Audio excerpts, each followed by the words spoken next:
Hello and welcome! Today we're going to pull back the curtain on the secret life of medicine. We're talking about the incredible, totally unseen journey that every single pill, tablet, or injection takes from the moment it enters our bodies. I mean, really think about it. You take a pill for a headache and poof, a little while later you feel better. But what on earth happened in between? Where did it go? And how did your body handle it all? Well, that is the fascinating biological story we are going to map out right now. Now, the fancy scientific name for this whole process is pharmacokinetics. Yeah, it sounds super complex, but it's really just the story of a drug's adventure through you. And here's the key thing to remember. It's not about what the drug does to your body. It's about what your body does to the drug. And you know what? This adventure always follows the same four-step map. The easiest way to remember it is with the acronym ADME: absorption, distribution, metabolism, and finally, excretion. So let's use that as our roadmap and dive in. Okay, first up is absorption. This is all about the drug getting from where you put it, like say your stomach, and making its way into the bloodstream. You can think of it as the entry ticket to the main event, and believe me, it's not always an easy pass. So to get into the blood, a drug has to cross through these tiny cellular barriers. And what's so cool is how it does it. Most drugs are kind of like ghosts. They just slip right through using passive diffusion. But others, they need a helper molecule to basically open the door for them. Some even have to use energy to force their way in. And a very rare few, get literally gulped up by the cell. But here's the catch. Not all of the drug you take actually makes it. The percentage that successfully gets into your bloodstream, completely unchanged and ready to work, is called its bioavailability. And this number, well, it's absolutely critical. And this chart just shows the difference so perfectly. Take a look. A drug you swallow has to survive the super harsh environment of your stomach and then get through the liver, so a big chunk of it never even reaches the bloodstream. An IV drug, on the other hand, that's a whole different story. Yep, you're seeing that right, a perfect 100%. When you inject a drug directly into a vein, you completely bypass all the body's barriers. It's like a direct deposit into your circulation superhighway. That's why in an emergency, an IV is the way to go. It delivers a life-saving dose with zero delay and absolutely no loss of potency.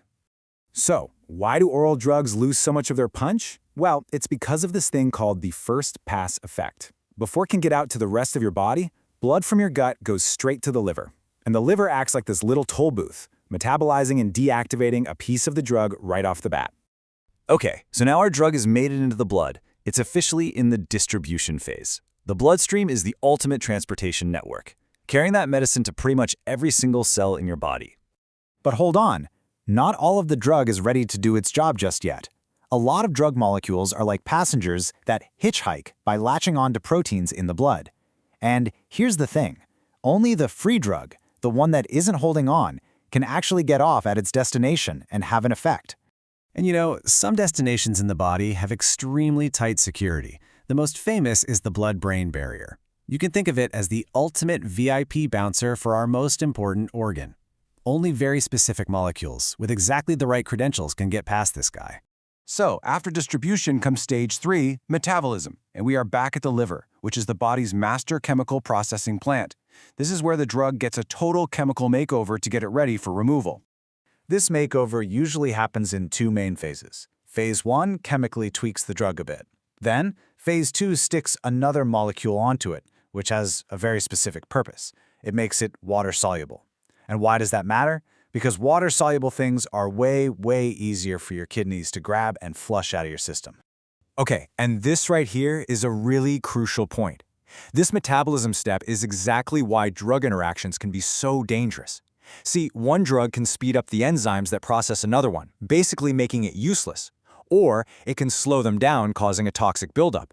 And this is no joke. This is why you must tell your doctor about everything you're taking, from prescriptions to supplements. And at last, our drug's long journey ends with excretion. The body has used it, it's broken it down, and now it's time to show it the door. This is the final cleanup, and it's mostly handled by the kidneys. Now, how fast this cleanup happens is called the kinetics of elimination. And as we're about to see, not all drugs get cleared out at the same kind of speed.